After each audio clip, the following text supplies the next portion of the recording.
रामगढ़ नाम का एक गांव था। गांव के सारे जानवर हरी घास खाने के लिए सुबह उसी पहाड़ी के ऊपर बसे जंगल में जाते और शाम होते होते घर वापस आ जाते थे। हर दिन की तरह लक्ष्मी नाम की एक गाय अन्य गायों के साथ उसी पहाड़ी के जंगल में घास खाने के लिए गई थी। वह हरी घास खाने में इतनी ज्यादा प्रसन्न थी कि वह कब एक शेर की गुफा के पास पहुंच गई, उसे पता भी नहीं चला। शेर अपनी गुफा में सो रहा था और वह पिछले 2 दिनों से भूखा भी था। जैसे ही लक्ष्मी शेर की गुफा के पास पहुंची, गाय की खुशबू से शेर की नींद खुल गई।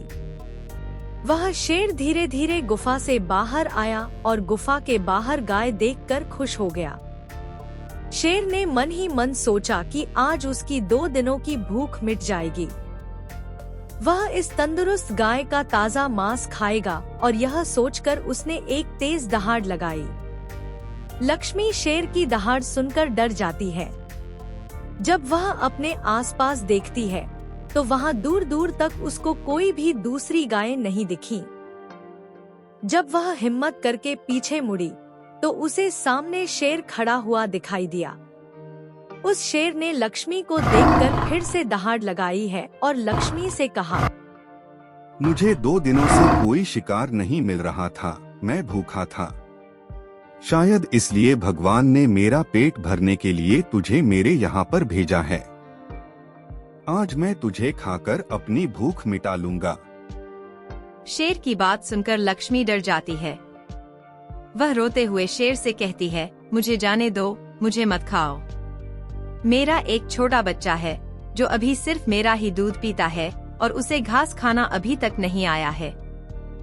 लक्ष्मी की बात सुनकर शेर हंसते हुए कहता है, तो क्या मैं अपने हाथ में आए शिकार को ऐसे ही जाने दूं?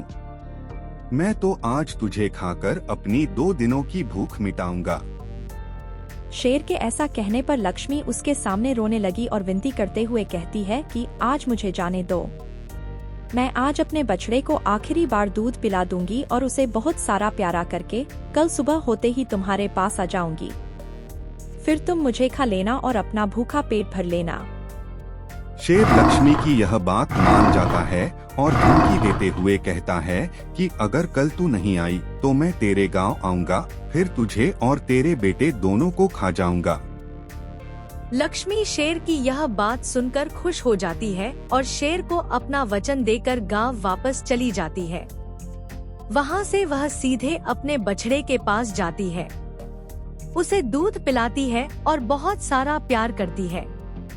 फिर बछड़े को शेर के साथ हुई सारी घटना बताती है और कहती है कि उसे अब अपना ढ्याल बुद्धि रखना होगा।